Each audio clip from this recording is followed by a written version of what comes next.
All right, welcome everybody. We have our guests with us today. Just to kick off, I'm going to go through a few questions with them just to get some of the normal things that we chat about on these AMAs every year kind of out there and on the table. And then hopefully that will give you some information to help you think of some questions that you may have. And just to preface, I did make a mistake that Cassandra goes to UTMB, not Texas Women's. So sorry to kill everyone's vibe on that if you were hoping for that. But but I don't think that's going to hurt too many people. So I'm just going to go around and y'all, Juliana, Cassandra, Cameron, you can go whatever order that you like. But if you want to give us a little introduction to you real quick, we'll go through that.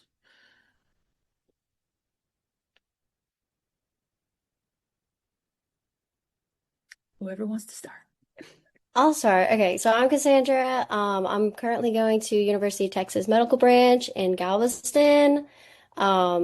I started in August, so I'm about halfway, well, I guess a quarter way through, but I'm currently in my clinical rotation at Houston Methodist Center for Weight Loss and Bariatric Surgery.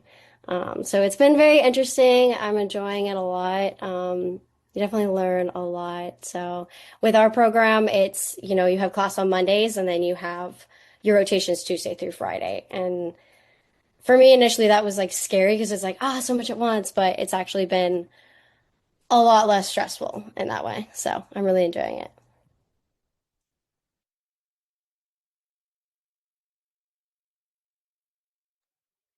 Hello, I'm Cameron. I'm currently attending Augusta University in Augusta, Georgia. It's basically in South Carolina. It's right on the border.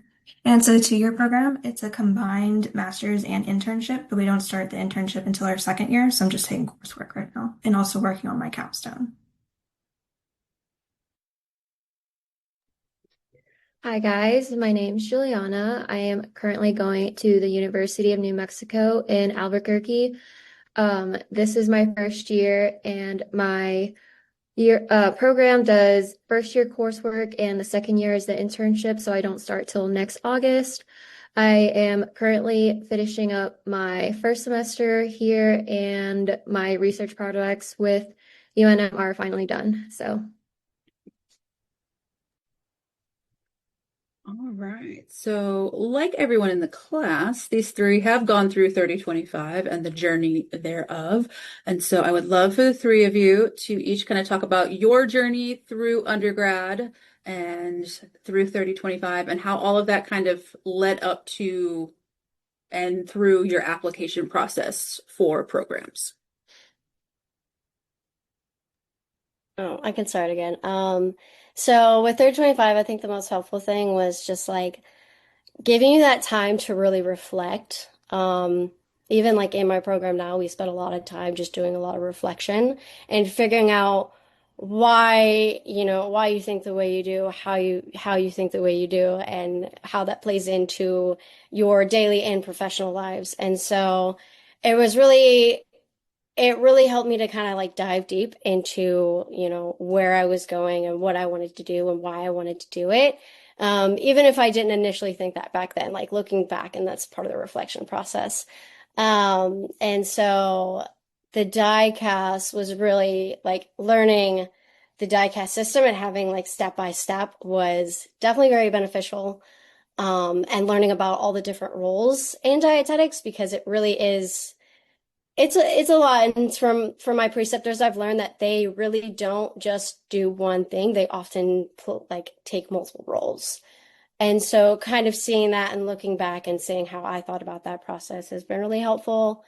I also happened to accidentally like I had my personal statement done, and then it deleted because Microsoft Word crashed. And so I know there's always one. And so I had to redo it. But it ended up being the best thing possible because when I rewrote it, it ended up being so much better and I learned more from it. So if that ever happens to you, one, save all your drafts. I would save everything. But two, if you do end up having to rewrite, it's okay because you'll probably end up learning more. I want to say 3025 taught me a lot to where I am now because when I had to peer mentor the undergrads here, they had no idea how to even navigate diecast nor make an account. So it was really interesting to see how much preparation I went through in my undergrad and how that really paid off to where I am now. And I would like to say that to really take your time with exploring what kind of programs you would be willing to spend the next 2 years of where you'll be, because one of the adjustments that you most people won't talk about is that like where you're going to be living at and like where you're going to be, who you're going to be working with in your cohort. So just really take the time to just see what kind of programs they have to offer. I agree with Cassandra a lot about having the time to reflect. I didn't start out as a dietetics major. I started in the College of Science. So being able to take the time to put my journey into words and like how I jumped around, how I did different things and why I ended up where I am now, it was just a good time, good class, good excuse to do it, to sit down and think about why I did that. And also knowing what to look for in a program, the good and the bad, knowing what to cross off your list. Meeting with directors, what they're looking for, and then also getting good feedback, not just critiques, helped me with confidence to apply to different programs that maybe I would have considered before. It made me feel like I was a better applicant than I had before the class. It made me feel more prepared than I realized I was. If I could just add on to that about the programs, definitely, yeah. Also, trust your gut too, because I was, it's a very intense process when you're kind of weighing your options. And I was torn between two programs, and I just could not, for the life of me. And I went through the interview process for all of them, and then I didn't decide where I really wanted, after I got accepted, where I really wanted to go until the interview process, because I was like, this is where I feel the most comfortable, and it ended up being the best choice possible. All right. I know at least two of you had very interesting experiences with meeting with your programs several times before you ended up applying. So talk about open houses and fairs and things that you attended. And I know with Cam, you always felt like you were the only one there. And I know with Cassandra, you were like, I've seen them 5 times, but talk about that kind of stuff with like how it's a good thing to be always in your program's face. Yeah, when I Um, did, oh, sorry. no, you go ahead. Okay. When I did my open house in the fall of senior year, it was September, so a lot of people didn't even know where they were applying. So I was the only person in the open house, but I got a really good one-on-one with that director, and she remembered me in my interview. She's like, "Oh, Cameron, how are you doing? I haven't seen you in a few months." And like following up with her before that, even asking like, "Hey, can you give me a course outline and how like your curriculum looks?" And just talking to them more personally one-on-one. It just makes you more memorable, makes you stand out, especially since I started applying so early in the year. It showed my commitment. And yeah, I don't regret going to the open house. It's always a good thing to go, even if you don't think you're going to apply to the program, just to see what they have going on, what your options are, the kind of the structure to get used to going to open houses. But yeah, that was a really good experience, meeting one-on-one with the director so early on. Yeah, similar to that, I ended up going to Fancy, I think 2 or 3 years before I actually graduated, because I was ready to be my internship by sophomore year. But I ended up going to Fancy, and I met the director of the program that I'm in now. And from that moment on, she would come to the fairs, and we'd see each other, and we would just have normal conversation. And so by the time I ended up applying, the interview process was so much more comfortable because I had already known her. And similar thing, I went to an open house, and I was the only one that showed up, and so we just had that one-on-one conversation. And so by the time the interview process came through, it felt so relaxed. I didn't feel tense at all. It was great. So definitely get in their faces, just show up. It's not that much effort, really. Just show up, really. And Juliana, didn't you road trip out to New Mexico? I did. I took my fall break. I drove the 18 hours out here to meet the director. I do agree with what Cameron said, like making an impression. They do remember you. And I think if you're worried about your background, even if you're worried about being like, not having the best grades, they will remember your name when you apply. And the fact that you put in an effort to go meet them, they want people in their program that would put in the effort as much as like meeting them. Okay, so talk a little bit more about applying and diecast or any other alternative application experiences you had to go through. In Start the early. Start early, work on it a little bit at a time. Definitely don't wait till the last minute because it's too much. Um, Yeah, I just for me, I chipped away at it little by little, and I do you still provide them with like the video that you save? I would literally just go through that and just kind of like go back, do this part, go back to this part, and that helped a lot with the process. Also relying on your peers as well. I know Cameron and I were constantly texting each other back and forth, like, do we do this or do we do this? Like, rely on each other as well. It can make the process a lot less stressful. I don't feel like really any of it was surprising. I feel like 30 to 25, like coming in with my personal statement or resume already done, I felt really prepared. And even the interview questions, I felt like we had gone over this already. It was, and I already knew my director, like I said, from the open house. As far as like talking to each other, like Cassandra was saying, like after our interviews, we were nervous, but like talking to each other about how we did made us all feel better about maybe we weren't that bad in the interview type thing. I agree with what Cassandra said. We kind of had a bonding moment with our class of deciding on where to apply and how applications went for us because I know we all had to write personal statements and writing up our resumes. So y'all were the first class that didn't have match. So how did that affect any of y'all having the freedom to not have match involved? Did that mess with you? Did it help you? It, Sorry, you uh, can go this time.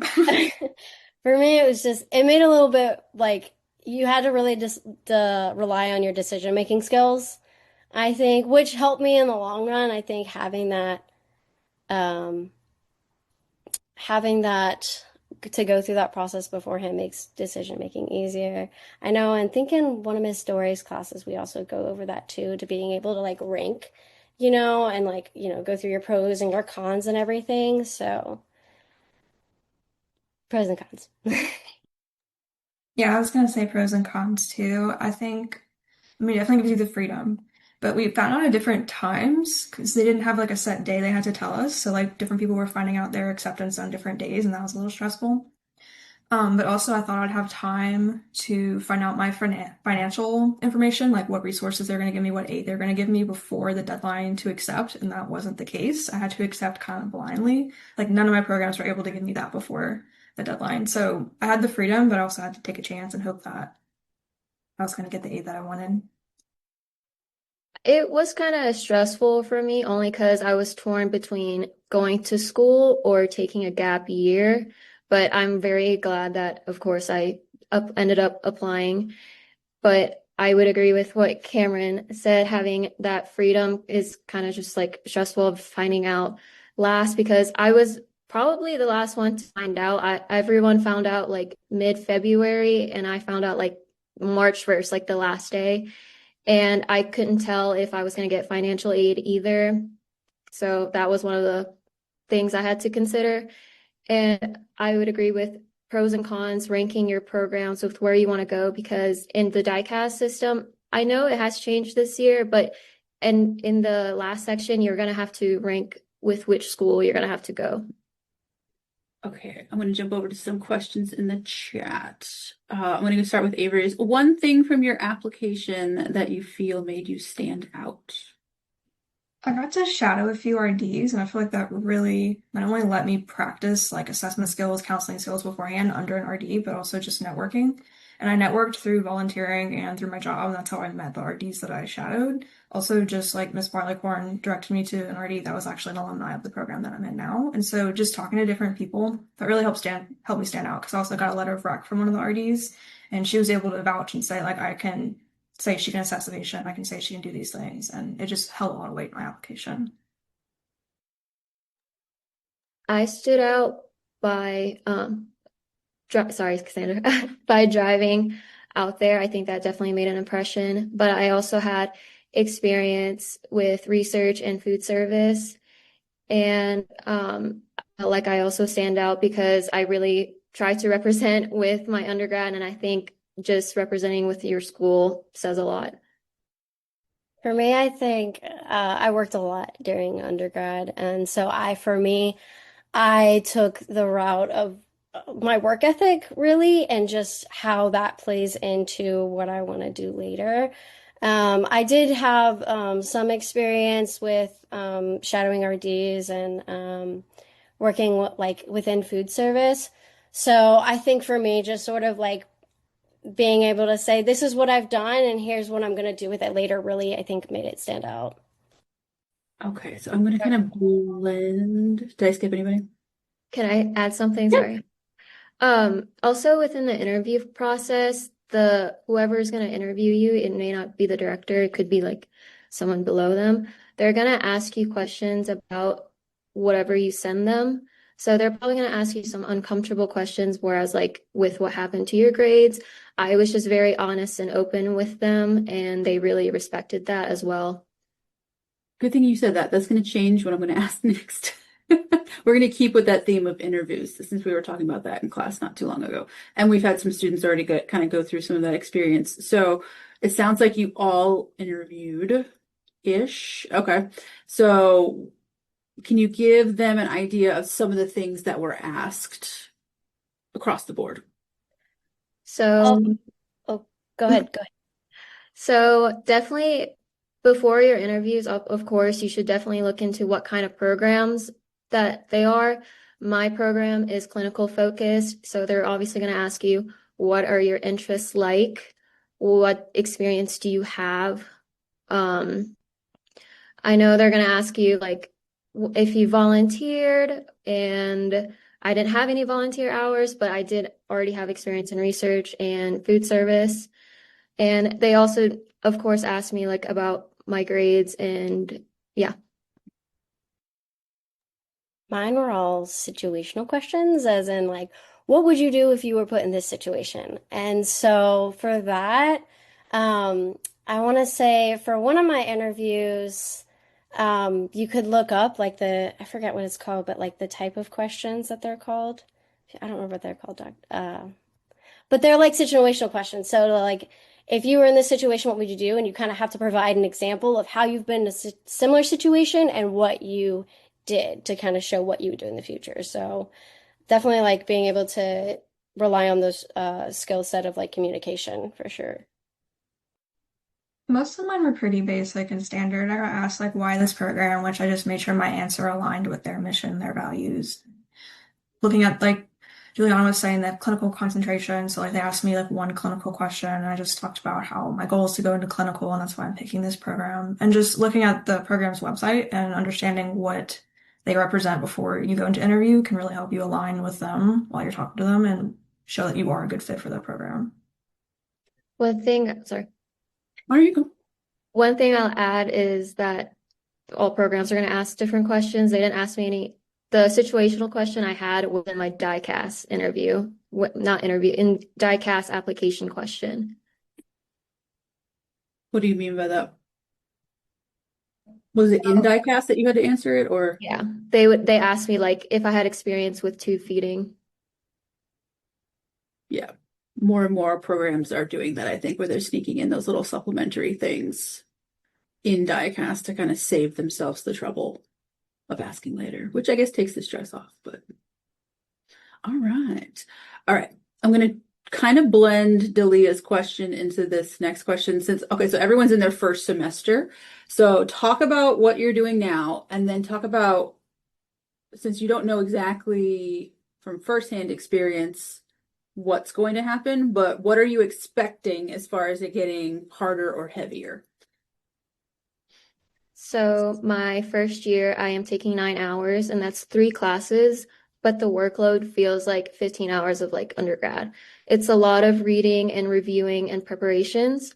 I do take classes, but I am taking a lot of preparations for my rotations next fall.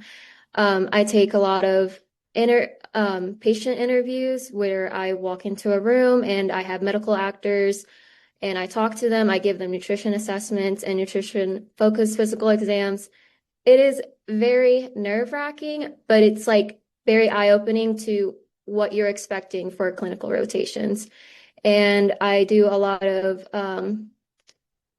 I would say like a lot of Zoom meetings, like behind after class to see like working with speech pathologists.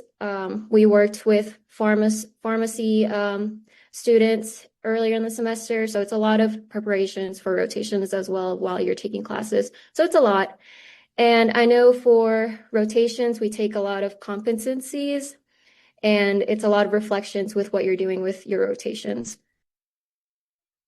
Mine's pretty similar to Juliana. I'm in my first year. We're not doing any rotations right now. And so we have a lot of extracurricular things that we're doing. And so I'm a graduate assistant for the department, which pretty much our department's so small that if you're an intern, you're also a graduate assistant your first year, which also helps a lot with tuition assistance and also you get a stipend.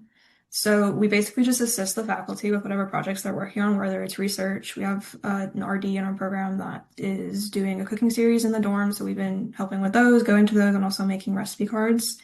So it's been fun doing that. We also spend time on our capstone. Majority of our capstone is done in the first year. Since our second year, majority of our time is in our rotations. And so you basically pick an advisor from the department and you pick an idea, research idea. And so I actually went through IRB approval already and already wrote my proposal. And next semester I'm going to start data collection. And then over the summer I'm going to finish up my proposal and pretty much be done with my capstone and be ready to present it next year. And then also we have to get 30 volunteer hours our first year and then 20 our second year. So I've been doing that. The cooking sessions count. I go to the food banks and stuff like that. They also have a farmer's market that has RDs volunteer with interns to counsel people at the farmer's market about how to make behavior changes and set goals to incorporate those vegetables and those fresh foods into their diet. And so we also volunteer there. And then I am taking 11 hours. One class is online, so it's not as intensive, but they do put more of the intensive courses our first year, knowing that we're going to be in the rotation next year. And so they've also switched around and taken feedback from students about what was more intensive and what was less work. And so they tried to balance it throughout both years. And so the harder work is this year, but it's going to balance out next year when I'm not taking as much when I start the rotations. So our program is, well, let me start by saying I initially, like, I did not want a program that was like rotation and classes at the same time because I thought it would stress me out. But it really is helpful to have classes and rotations because one of the benefits is like you get to see your cohort, like on Mondays and then talk about your week. And so that gives you a lot of time to just kind of like relax a little bit. And our classes right now aren't super hard. We're more focused on like the internship portion, like the rotations. My first rotation, I actually worked in a garden. It was a food pantry, but I worked in the garden. So I got to be a gardener for 5 weeks, which was not what I had in mind, but it ended up being like really fun. I got to learn how to prune. I ended up tearing apart a whole sunflower tree that just appeared. So it was actually really fun. And then, now being a more clinical based, I'm seeing how our classes, with what you're learning in classes, how that applies to your rotations. So I really don't think there's a set, I think whether you have your classes beforehand or you have them during, you're still going to have that same process of seeing what you're learning and applying it. And I think that's probably the most beneficial part of it all. Um, and it all kind of bounces out once you kind of set your routine, like within the first few weeks, you just get used to it. And so it's not really like for me, I haven't really stressed too much. But with that being said, if you do end up in a at a program that does them at the same time, just stay on top of your coursework for sure. Don't get behind, when they assign things, get them done as soon as possible because you never know when you're going to end up being asked to do something at your rotation. My second day at this clinical rotation, they're like, all right, we have a class and you're going to teach it tomorrow. And I was like, cool. So that was it wasn't terrible. It was great. But yeah, so just don't get behind, stay on top of it. And just prepare for anything that your preceptors are going to ask you to do on top of your coursework. Okay, so we have a question from Mina that's directed to Juliana. Why did you consider the gap year and then change your mind? And I guess the others can answer, why did you not even consider a gap year? So we'll start with Juliana. So the reason why I considered a gap year, I think this is a good question because the situation I face, this definitely can make or break someone's choice of going to school with the fact that it's an unpaid internship. There's a lot of programs that do offer a stipend. I know my directors tried to apply for my program to have a stipend throughout the internship, but it ended up not happening. I was really nervous about that, the unpaid internship, because my program did have it in a way where you can work 10 hours a week, but like, let's be honest, what does 10 hours offer us in today's economy? And that 10 hours, I need that to study and review, especially when you're doing 10 hours of rotations each day. I changed my mind because I just wanted to continue school, and there's always going to be a chance of me looking back and like, wow, I just wish I went back to school, and I'd rather just go to school now than never. So thank you for that. Oh, we always press button at the same. So I didn't take a gap year. I didn't feel like there was anything fulfilling that I would do in that gap year. I just wanted to get it over with. I had the privilege of having the financial stability to start my internship without having to work. I also live with my fiance, so he works and that really helps. And so that was allowed me to not work this year while being in my graduate program. And that's why I did take a gap year. It just really worked out. I'm sorry, fiance? Congratulations. No one tells me anything. For me, I didn't want to take a gap year because in undergrad, I think 2020, I took a gap year during COVID. And so I learned from that I really didn't get a whole lot done. And so by the time I graduated, I was like, I think gap years can be beneficial, but if you do it, make sure you have a plan.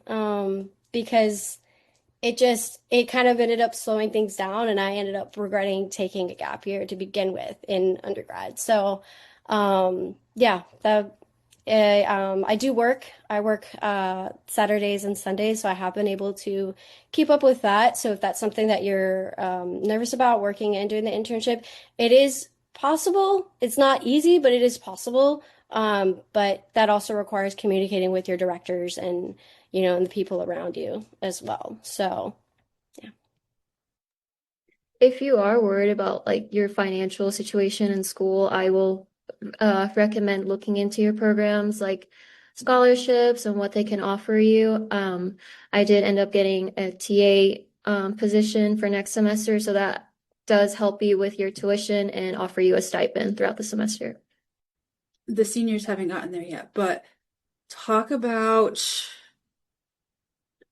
a couple of things in this question because we had kind of chatted about this beforehand. They never believe me when I say they'll be more prepared than other people. And so talk about that experience of going into your internship and realizing how well prepared you were, maybe compared to some of your cohort buddies. And then talk about maybe some of the research you may have done outside of class when you were here, and then how 4110 prepares you, because they haven't gotten there yet. So kind of giving them a preview of how that one class kind of towards the end can help kind of relay into working on your projects when you get there. It really does like show where people come from because I was very prepared when it came to research. It's stressful at first in 3025 and 4110 or 4010. It's stressful at first, but it does pay off in the long run because when you get here and they're giving you research papers, I had to do mine 10 pages each. At least you can breeze through that because when you read the articles, you already know what you're looking for. You already know the methods, what the numbers mean, the odds ratio, never forget that. The probability ratios, don't forget that either because you do have to write about that and what they mean. Also on the posters, you're still going to have to make posters in graduate school and you're still going to have to present. I just did a 30-minute presentation last week on DASH diet and hypertension, and it really helped me prepare on just my presentation skills on just how to prepare my poster as well. Also, I wanted to say Dr. Turi's class, with her presentation slides, I did my exact outline from her, so her class also helped me. Are you talking about 4021? For me, I think it's been our program has been, at least for now, has been a lot less research heavy. Like we have to do research, but it's more been evaluating the research that's already been done and kind of going through it and figuring out, okay, are these studies done well? Are they valid? Are they valid? And so I think 4110 was really helpful in being able to like know what an IRB is and how that process works and being able to identify, quick little things that can help you very quickly in knowing if this study is accurate. And so, because I mean, research is there's a lot of research. And so part of, our future job is being able to evaluate it, critically evaluate it and figure out if it's, worth our time reading and going through and presenting. So I think just going through that process and doing it yourself and understanding the statistics a little bit more, definitely helps you to understand it better as a whole.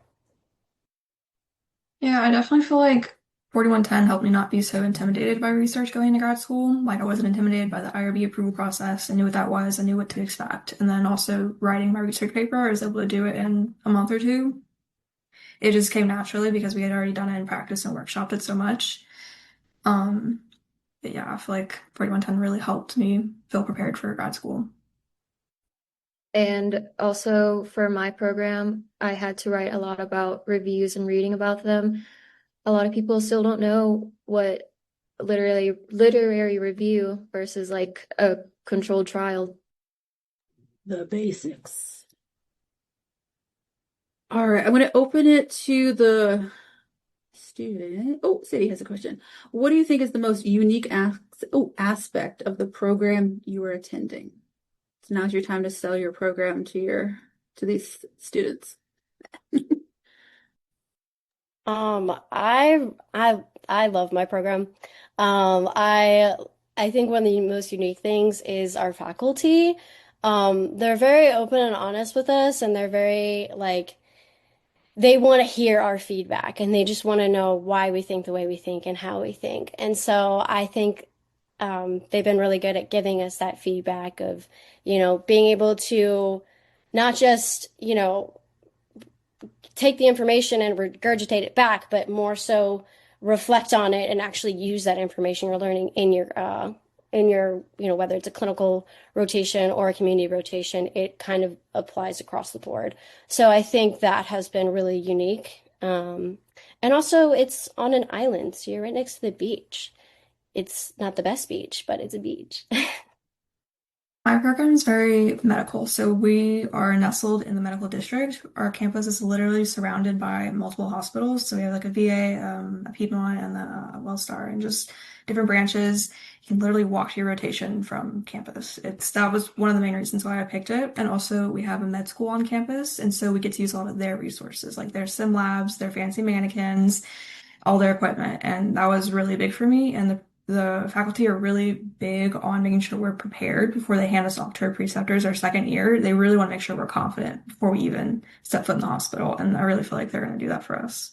So I love my program as well, but one of them, I did have to reach out to them. They're not the type to sponsor themselves. And when you read about them, you actually don't know much about what they really offer. So I would definitely recommend asking about your directors, what programs they offer, what they can offer you. But one of the things that makes them unique is that I really wanted to feel the support that I had in my undergrad with Dr. McKinley and Miss Warley-Corn, and I really felt that here with my directors. They really make sure that we are prepared as well for everything. And I noticed that my program, they had a 98% rate of passing the RD exam.